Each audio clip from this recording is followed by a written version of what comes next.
Hello, everyone, and welcome back to another review of The Bad Batch. Today, we're taking a look at two new episodes, Identity Crisis and Point of No Return. So, first of all, yeah, this is a day late. Sorry, I had things come up, so I wasn't able to get this review recorded and uploaded in time. I apologize for that, but not that bad, just an extra day wait. So, anyway, moving on to the content of the episodes themselves. We finally are reunited with the Tantus operation. Dr. Emory is there running around, and Hemlock makes her the new head scientist of Project Necromancer, which is very interesting. Quick question though, unless I'm not remembering something, what happened to the other scientist lady? Because there was, at one point in time, there was another scientist lady, and she's kind of disappeared. I mean, I don't remember her being killed at any point. I'm trying to think of a time when she would have been put in a position to be killed, but I can't remember. So so it's because it seemed like she was senior to Emory. It was Nalase, that lady, and then Emory. So what happened to the other lady? Because I'm pretty sure it was the other lady that showed up at the end of season 1 when they teased Tantus in the first place. And then she popped up in a couple episodes in season 2, and now she's just kind of vanished. So I'm curious about what happened to her, because she's kind of I feel like she's a missing piece of the puzzle. I mean, in terms of a writing perspective, I could understand where if I'm, because like I said, I could just be misremembering a moment where they killed her off and it was inconsequential enough that I've just forgotten about it. But it seems like, it seems like she had a role to play in that operation. So I find it odd that she's just kind of been discarded without much mention. I mean, like I was about to say, from a writing standpoint, I can understand just kind of going, we don't really need her. We thought we needed her, but we don't really need her, because it just kind of complicates matters. Kind of a too many cooks in the kitchen situation, where it's like there's just one more person here than needs to be. And it's just overcomplicating things. So it's like, let's remove her and streamline this story a little bit. So that way we can get Emory up to, if I had to guess, that's probably what happened, is that they realized, well, hold on, Emory wouldn't be in a position to be the next chief scientist. It would probably be that other lady first. So we need to just quietly dismiss this character and never mention her again. And so that way Emory can be put into this position. If that's the case, that's fine. Again, if I'm forgetting a moment where that other scientist was killed or written off or something.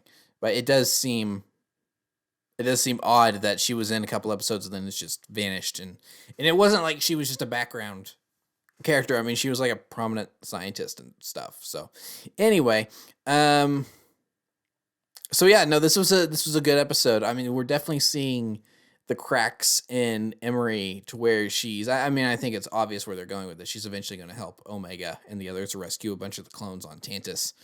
And kind of probably expose like the whole operation. I think that part's obvious where this is going. The thing that I really found fascinating about this episode was just the brief little conversation she had with Nalase, because we know we're assuming she's a Fett clone, because they still haven't answered all of these questions concretely. We're assuming she's a Fett clone. I'm beginning to think that she's been genetically altered. She probably has some form of growth acceleration. So she's probably, if Boba is the alpha clone, he's the first clone from Jango Fett, pure Fett DNA. If I had to guess, then maybe Emory is the test model for the accelerated aging. So she would maybe be the beta. And then once the Kaminoans knew that their accelerated aging was going to work for this cloner template, then they proceeded with more test subjects and led the rest of the clone army. So there is a brief exchange here between her and Nala Se, where she mentions something about Omega having felt thrown away, which, judging by that, I'm guessing is maybe what happened to her with Nala Se, is that once once they figured out they maybe had the accelerated growth down, then she was like no longer really of use, so Nala Se kind of discarded her, or maybe she's a failed experiment, because there's clearly a reason she values Omega so highly, Nala Se. And we know that it has to do with what I think they've just straight up confirmed now in this episode, is the fact that no, Omega does not have an abundance of midichlorians in her system. But what she does have is unique DNA that will allow her blood to transmit midichlorians, that they can actually add or subtract midichlorians from her count using her DNA, her blood. So in that way, she's special. And that's the key to Project Necromancer, is that it's no good if they create a Palpatine clone that then can't wield the Force. It's like you want that transfer of midichlorians to progress, so that way the Emperor can just pick right back up where he left off, should something happen to him. So I think they've pretty much confirmed, based on that little bit of dialogue here in this episode, that no, Omega is not strong in the Force, but she has a unique genetic code that allows her blood to transmit midichlorians. So clearly she is a success of a test subject in Nala Se's eyes. So now the question just remains, does Nala Se genuinely care for her, and that's why she wants to keep her out of danger? Or is she just like, I don't want anyone else to be messing with my property? I'm feeling like that she actually she has come to care for Omega, and maybe she's kind of rethought like a lot of her opinions of like her work, and has maybe stopped seeing clones as just products, because you see a lot of stuff, like her episodes in the Clone Wars, where the first time we see her during the Malevolence arc, all the way back in season 1, she's on the medical outpost, and she seems pretty dedicated to the clones. And I've kind of talked about this before with Nala Se in one of these reviews. But then we see her all the way in season 6, and she doesn't really have any qualms about poisoning or drugging Fives and making everyone think he's crazy because he's hopped up on something to keep Order 66 hidden. Now, maybe at the time she thought she was doing the right thing, and then later she kind of slowly realizes, oh, wait, I've been duped, just kind of like everyone else. But yeah, I want them to explore that relationship between Omega and Nala Se a little bit more, because it's always kind of been shrouded in a little bit of there's been questions about it for a little while, where it's like, okay, how much does she really care about Omega, or does she kind of more just see her as like a successful experiment? So and then to see that connection that Emory had with Omega, and it's like, and kudos to her for not heaping any blame onto Omega, who's clearly Emory's replacement in Nala Se's eyes. So, and kind of being able to connect with her, or at least trying to connect with her, and wanting a little bit of sisterhood between the two of them. In terms of her relationship to Dr. Hemlock, so if I had to guess, maybe by the time the Republic gets involved, the Battle of Geonosis happens, the Clone Wars begin, I mean, you'd have to assume Kamino's just kind of out of the way. No one really knows about it. It was wiped from the Jedi Archive, so it's a little bit of a secret. Do the Kaminoans know that? Do they not know that? Kind of a peaceful existence, just making clones. And then one day, there's people everywhere, and they're like, "Oh, hey, we're a military installation now. Great." I have to imagine that's probably where Hemlock then took on Emory as his assistant, maybe? Because he calls her Dr. Carr. But it's like, well, I mean, does she have formal training, or is her intellect increased through genetic experiments? So I don't know. There, I want to know more about Emory, because it's clear where her story is going here. But I want to know more about the backstory. I'm assuming they're saving that for, like, closer to the finale, or next episode or something. So, they're experimenting on kids. Not really surprising, because as Hemlock said, there's not many adults left that have a high midichlorian count. Gee, I wonder why that is. Maybe because you killed all of them. Cad Bane was in this episode. Cool to see him again. Always nice to see Cad Bane. I did really like the quote from him when Emory asks him how he acquired the kid. And he says, asking a question like that reveals more than you think it does. So he's not... I mean, he's just a bounty hunter. He's not necessarily invested in this. He's just doing this to get paid. But I did kind of like where he just kind of gave her a little warning, like, say, hey, you're kind of sticking your nose where it doesn't belong. You gotta be careful there. So it's like, it's not necessarily that he's helping her, but he's not necessarily not helping her either by saying, hey, she's questioning things, you might want to arrest her or anything. He's just there to get the credits and go. So I did really like kind of his presence in this episode.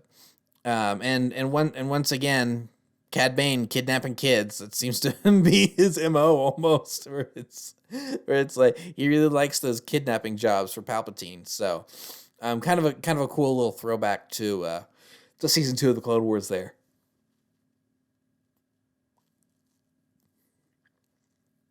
Then I think that's really it for that episode. I do want to say, one shot I really liked was the POV shot from the little baby in the pram as the lid closed, and you could see Scorch's helmet and Emory's face as the door. I just thought that was a cool shot. So anyway, moving on to the next episode. This is the one that has all the action in it. Pabu, it's like, I mean, we knew this from the moment they decided to stay on Pabu, that, things were going to happen. The Empire was eventually going to find him. I think this was pretty predictable. But, not a whole lot of damage. I was expecting kind of a bloodbath where it's like, they were opening fire from orbit and stuff like that. But this was a very precise, precision strike. I mean, yeah, they destroyed some boats, but they never ended up torching any houses. They kind of roughed up some civilians, but that was about it. I don't think they actually killed anyone. I don't think. If they did, they didn't make that very clear. I think the only casualties in this episode were stormtroopers, which is kind of nice, because the Empire's always going around killing people. So it's like, oh, hey, the only people that died were stormtroopers this time. Cool.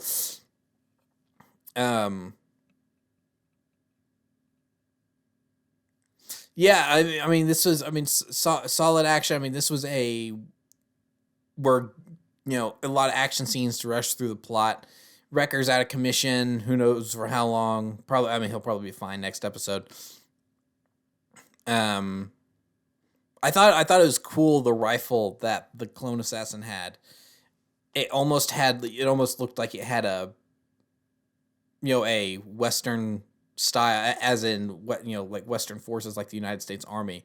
It almost had like that kind of style grenade launcher attached to the bottom, where it's like it was all Star Warsified, but it's like, oh yeah, that's a grenade launcher. And then he used it like an underbarrel grenade launcher. I just thought that was kind of funny to see, because a lot of Star Wars weapons are based on old World War II weapons, and at this point in time, a grenade launcher like that is definitely old enough to kind of be considered, in the surplus age of weaponry, like a lot of those original Star Wars blasters were, where they were just old surplus World War II weapons with like camera parts glued to them. So, kind of interesting to see them take inspiration from more modern hardware and weapons. We've seen a teensy bit of that with, we clearly had, there were those blasters in Andor were clearly just AK-47s. They didn't really hide that very, very much. So that was a cool little. I thought that was a neat little influence there, where that was clearly like a grenade launcher you'd see under a M4 or something. Um, Another gunship bites the dust. You hate to see it, but it's too bad. But kind of cool. It's like I can't shake him. You're just like, all right, I'm just gonna shoot the pilot. um, and so yeah, the clone assassins, the CX or whatever his designation is. I just really don't know who he is at this point. I still don't think, and I don't want him to be Tech.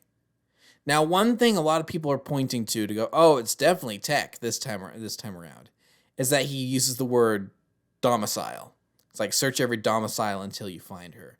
And people go, oh, Tech's used the word domicile before. But I find it funny that everyone that's pointed that out in the clip that they're using, Tech said domicile, not domicile, domicile. Where this guy said domicile, not domicile.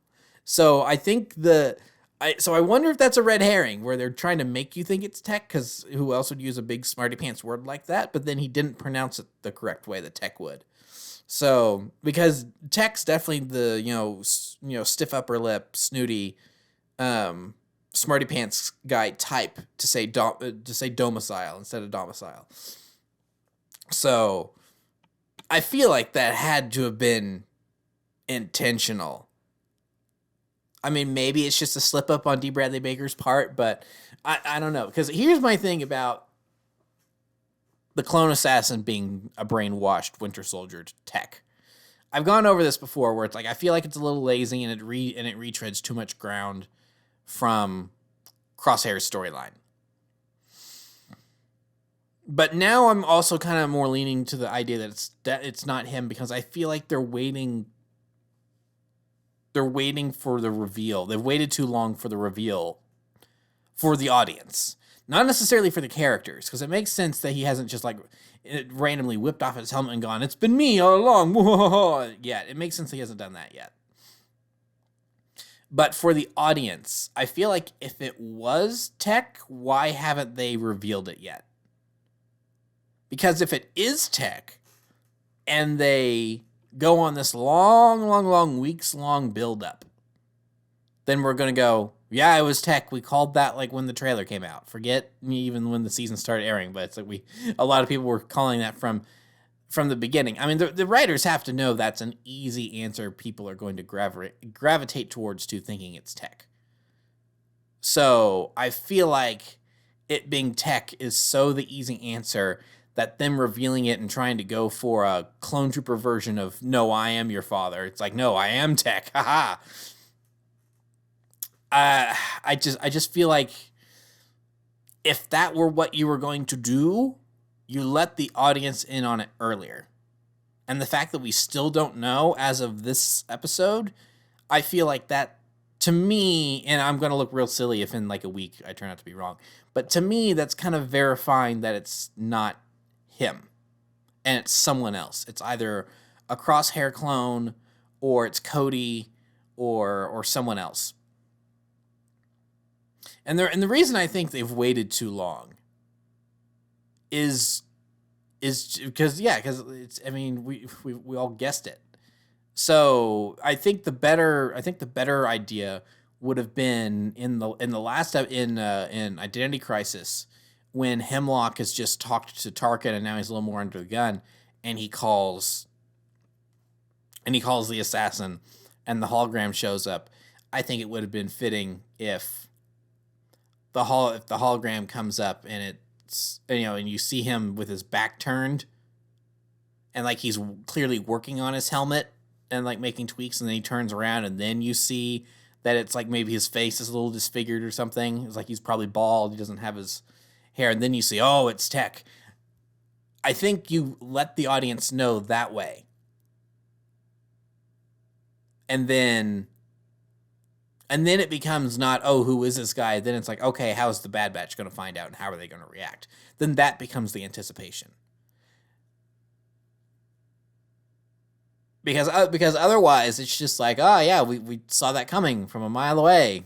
Why'd you wait this long? It's like, because again, it is like revealing it to the audience early is not going to diminish the reveal for when the Bad Batch find out. And if anything, revealing it to the audience earlier, I feel like makes it hit harder because you know it's coming and you're dreading the moment when it's coming. And they realize that they've been betrayed because their brother's been brainwashed against them. Forget Crosshair, who did it willingly, but he's been brainwashed against them. And it's not in text doing this against as well. So yeah, I don't know. I still don't think it's him. I'm because they clearly want to keep you guessing because D. Bradley Baker is like, it's like every other line read from him, he's using like a different voice. Sometimes he sounds like Tech, I agree, but other times he sounds like Crosshair. Other times he sounds like any other clone trooper. So yeah, I just, and then I said this a couple weeks ago. I would still totally be okay if we never actually find out who this is, and he's just supposed to represent a dark echo of what, and not echo as a dark side version of what Crosshair could have been. A dark mirror version of what Crosshair could have been. And if that's all it is, I'm totally okay. I'm fine with that. I know there's going to be some people that are going to be a little ticked off by that, but I think for the kind of the it's like poetry, it rhymes. Not as, but for the way they're telling the story, I think that would work out. Because clearly this season's been all about, and the show really has been about like Crosshair's redemption in a lot of ways, and him overcoming that need to be a soldier and be a good soldier and follow orders and really figure out who he is as his own person. And like the mental thing with his hand and missing the shot with the tracker. Granted, the way that was framed, I think I don't think that was necessarily his fault. I think that was more him being ambushed by the troopers that made that plan not work out. I think he would have hit that shot. It's just, but because the way they framed that, it looked like the ship was gone long before he ever fired that tracker. At least to me. And now it didn't hurt any less because of that whenever it went bloop into the water. So I do hope Omega has some sort of backup, but yeah. Yeah, I'm very we've only got a couple episodes left. So I think things are really going to start moving cuz let me double check here. Let's see here. How many episodes do we actually have left? I've got a screenshot here here we are. That was, so we got 1, 2, 3, 4. We have exactly 4 episodes left. So things are really going to start moving here. Especially depending on how this is all going to pan out. Because May 1st is the series finale. And they've only on this little list I've got, they only have 1 episode listed. So either the finale is going to be a 2 or 3 parter and they're literally going to make us wait a week in between each part, or the finale is literally 22 minutes and they're going to wrap that up really quickly, or what I'm kind of hoping for, that the last episode is another 70-minute, triple the length of a usual episode like we had for the premiere. So it'd be kind of cool to bookend the two, the series with 2 really long episodes. I think the show could absolutely do that, and I think it deserves it because they've done just a really good job. And like I said, now maybe next week I'll change my tune on that. And it's like, oh no, I'm starting to see how they're going to be able to wrap this up in just 3 episodes. But as of right now, it's like you have 4 22-minute episodes left. I'm like, you're going to need to be moving quick if that's all the time you got left. So yeah. These were really 2 good episodes, and it's like, man, this show just, I don't think this show has missed at all this season, really. Like probably the quote unquote weakest episode is just, hey, let's have a quick side adventure with Fennec Shand, and that's really it. Otherwise, it's been a really enjoyable, thought-provoking, thrilling ride, and I've just been really, really enjoying it. So I will eagerly anticipate the next episode next week. And hopefully that review will be out on time. But I think I've said all I've got to say for this batch of episodes. And so, yeah, I'll leave it there, and I'll see you guys next time. So thank you for watching. Remember to like, comment, subscribe, all the great stuff. Remember to follow me on Twitter and Instagram. Those links are in the description below. And I'll see you guys next time. Thank you so much for watching, and goodbye.